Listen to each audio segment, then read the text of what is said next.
Hi, I'm Rav Ari. And I'm Avi, and this is a thought we put together for Pesach. We hope you enjoy it. At our Seder, we don't only engage in a retelling of the Exodus from Egypt.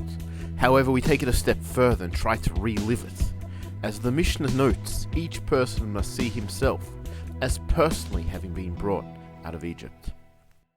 Rav Soloveitchik noted that the goal of the Seder is to provide our children and ourselves with an array of experiences. We have the Matza and the Maror, we eat while reclining, and many other things that we all know and love. However, where does this idea come from? Why should it be that this is something we do specifically on Seder Night? Why should this be at the heart of Pesach?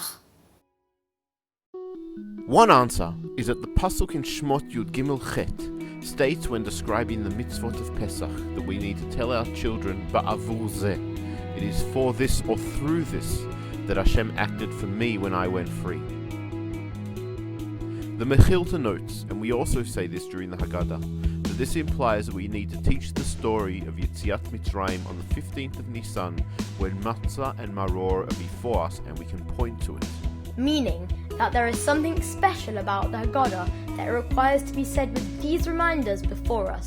However, that still does not completely answer the question. I want to suggest that on a simpler level, the very Mitzvot of Pesach in the times of the temple revolved around everyone, not just Kohanim, taking part in the Korban. And unlike other Korbanot, this was the same as the very Korban eaten in Mitzrayim.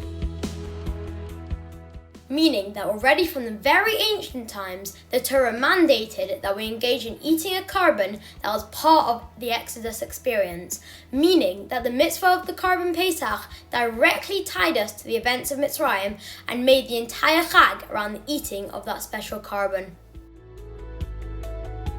As Rav Melamed points out, parents have two mitzvot vis-a-vis the education of their children. One is to teach them the Torah, and two is to relate the story of Yetziat Mitrayim.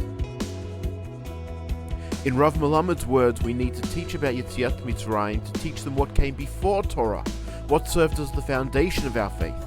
Just like when we educate Torah, it is a lived experience, not just learning from a book. So too the Exodus needs to be lived, relived, and brought alive. For that reason, Hashem, in His great wisdom, mandated that we eat the korban eaten by our ancestors in Egypt. That is why so many of us remember our Sedarim and why it's so important to put effort into creating a Seder which is experiential and meaningful for our children and families. Wishing everyone a meaningful Pesach and hoping for a return to Yerushalayim Bimheira Beyameinu.